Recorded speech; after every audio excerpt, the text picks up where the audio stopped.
Well, hello, everybody. Hello, Grow Nation, and welcome.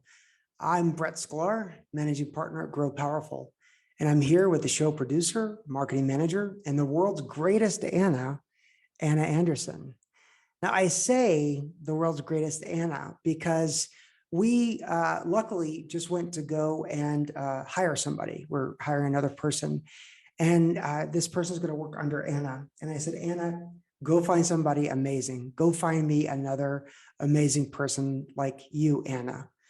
She came back and said, I found somebody named Anna, but she actually is very skilled and very capable. She just happens to have the name Anna. So I said, okay, that's cool. So now we're not a big organization, but we have two Annas. So yay. Okay, so on with the show.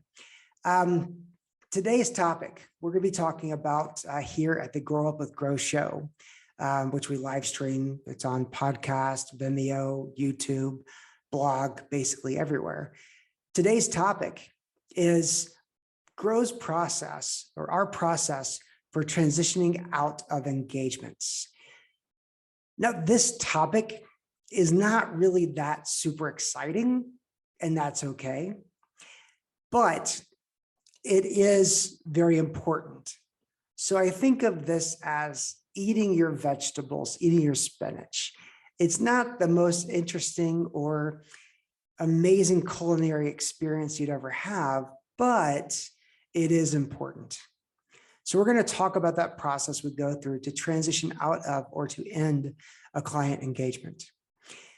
Before we dive into that, though, I've had people ask me, I listen to the show, I hear the stuff, but who are you and what is Grow? And what is this Grow Up with Grow show? Well, Grow Powerful is a company that delivers a smarter formula to drive growth for B2B tech companies. Grow Up is the show that we bring the expertise from our day-to-day experience and share it with the world. So when you ask what is Grow Powerful, I thought I'd answer it in the what, the how, and the why. What is it? It's a smarter formula to drive growth for B2B tech companies. How does it work? Well, we assemble the greatest marketing and growth minds in all of B2B technology. And why? CMOs are set up for failure in venture-backed or PE-backed companies. And so our iCMOs or our fractional CMOs are the way to success. And then Grow Up is a community of fractional CMOs by fractional CMOs and for fractional CMOs.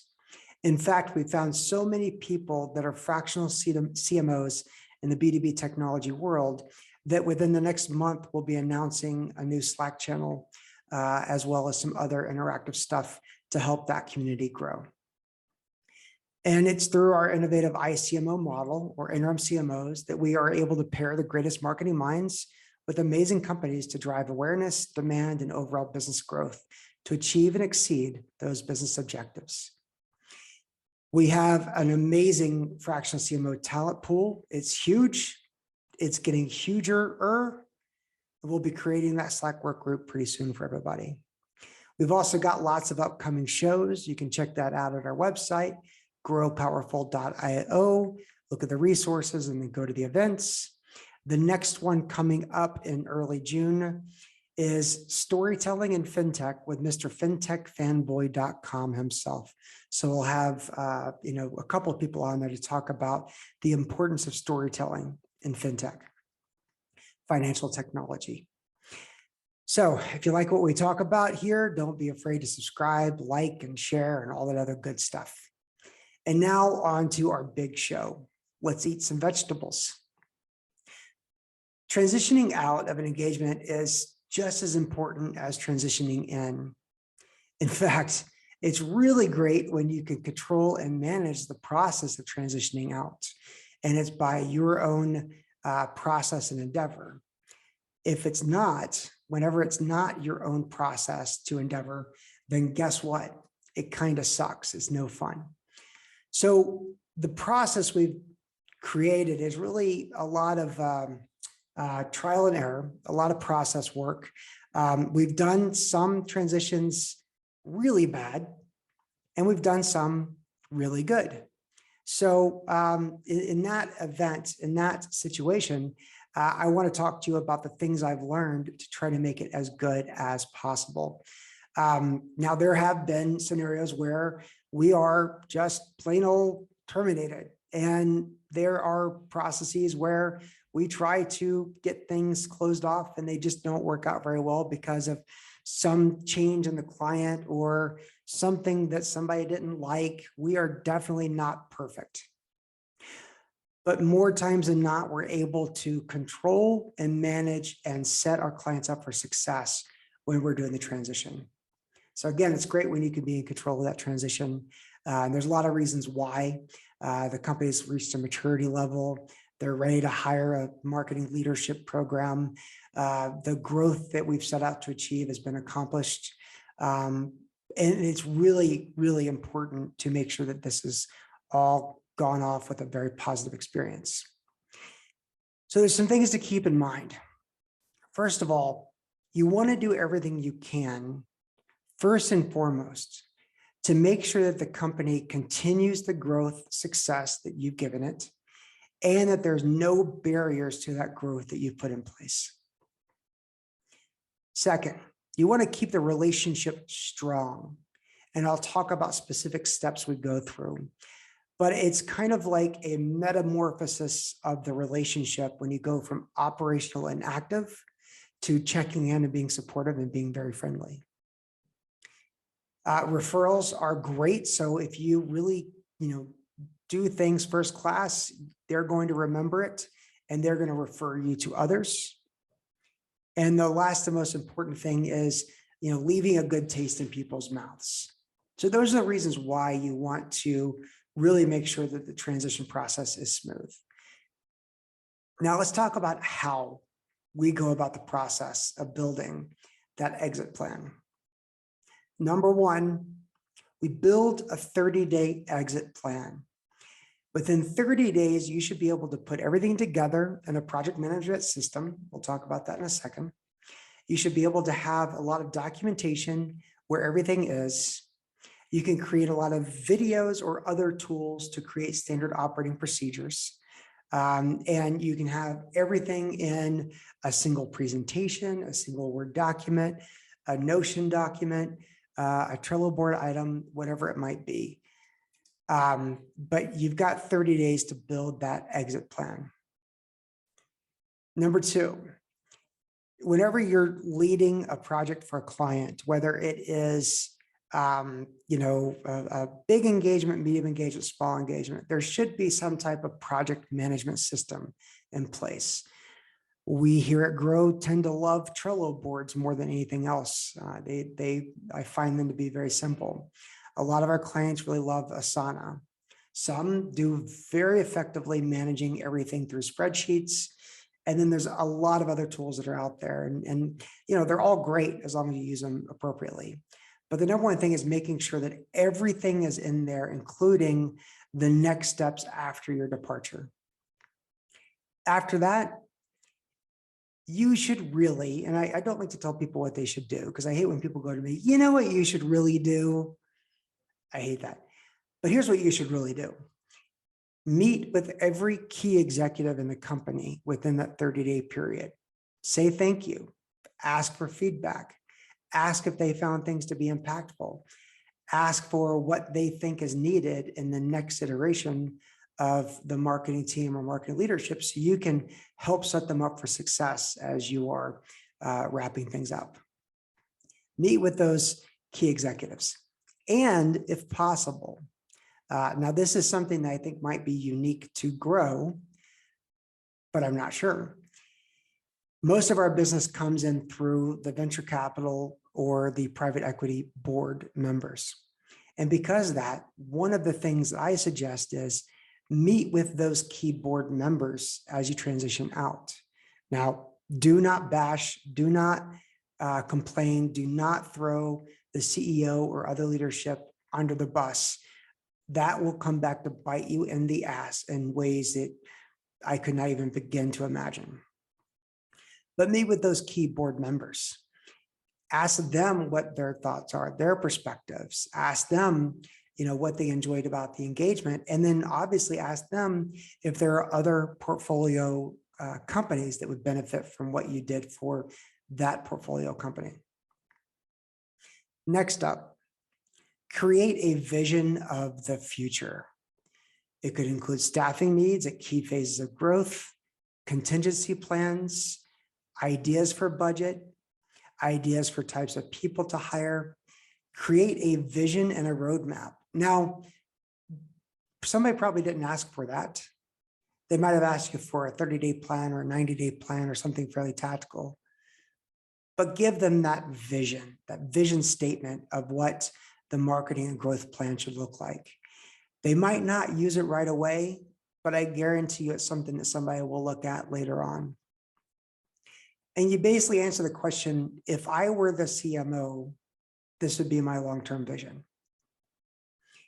And who knows, maybe after that, they'll want to hire you. They'll want to make you an offer. And, that's a very sincere form of flattery. And you can choose to say yes or choose to say no. Next up, offer to stay in their systems for an additional 90 days, whether that's tracking an email account that they set you up with, or being in HubSpot, or being in the Trello board or Asana board, or some other email marketing or other marketing type of tools. Offer up that you'll stay in the systems for an additional 90 days. Now, do not F anything up. Don't screw it up. But you never know when they might have a question, and you can give them 10 to 15 minutes of your time to answer that question. And having access to those systems will really go a long way.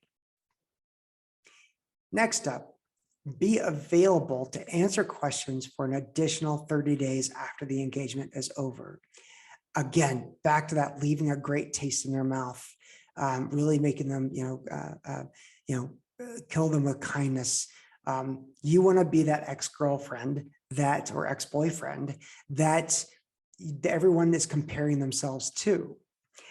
So be available to answer questions for an additional 30 days at least.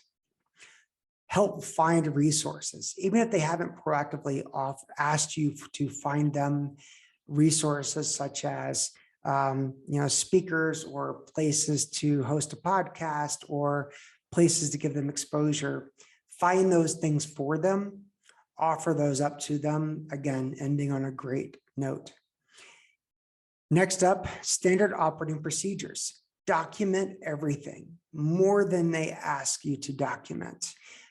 There are some really cool tools out there that allow a video process of screen recording and audio recording to create standard operating procedures through videos. And those are great, or you just document them, or you do a series of screenshots and put them into a document. Whatever it is, go above and beyond, offer up those standard operating procedures and put them where it's easy for people to find them. I think Vineyard is one of the tools that we've used quite a few times. Next, offer up your network and proactively make introductions. Doesn't matter how good or how not good those introductions are. Doesn't matter how good or not good your network is. Offer it up. Remind them that if there's anybody that you're connected to on LinkedIn, you're willing to make a warm introduction. If there's people you think that might benefit them along the way, offer up that network, proactively make introductions, leave an amazing taste in their mouth. Finally, the last thing here that I will suggest is to put on your calendar several reminders or a task list or whatever it is that helps manage your memory. Check in every 2 weeks for the first couple of months. Don't just send an email. Pick up the phone, call somebody's cell phone. Hey, John, this is Brett checking in. Been a little while since we touched base, and seen some of your activity going. So really nice work. Let me know if there's anything I can do to help. And then you do that every 2 weeks for the first 2 months. Then for the next 10 months, check in once a month. on a regular basis. Again, a phone call. Hey, Jane, I saw that thing that you had in LinkedIn. It looked really great. Hope all is going great. Just a phone call, just a very friendly reminder. So there you have it. We got 1, 2, 3, let's say 10 or 12 different data points about how to exit with the greatest of grace, with the greatest of ease, with the greatest of smoothness. You know, the one thing you don't want to have happen is someone say, well, gosh, you gave me a lot of attention in the last 30 days. How come I didn't get that much attention when you were fully engaged? That's a formula for failure. These steps should be just as engaging as when you are fully engaged in the midst of an engagement. Now, our exit plan with a client is really important because I feel like Grow's strategy is we step in for a 6-month to a 9-month period, maybe a year, but no more than that, to really help our clients get to that next phase of growth. And that's it. Get them to that next phase of growth. Then allow them to absorb it, allow them to staff around it, allow them to make it their own. Then maybe 3 months later, 6 months later, a year later, they're ready for that next phase of growth. And that's when we come in again. So again, these are the 12 steps or so. I don't believe that any of it is rocket surgery. I don't think any of this is mind-numbingly painful or tough.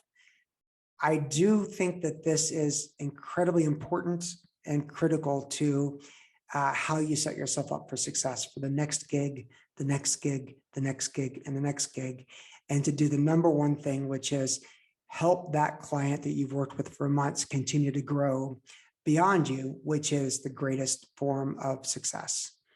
So with that, that's all. If you've got any thoughts, we'd love to see them in the comments. We'd love to have you shoot me an email.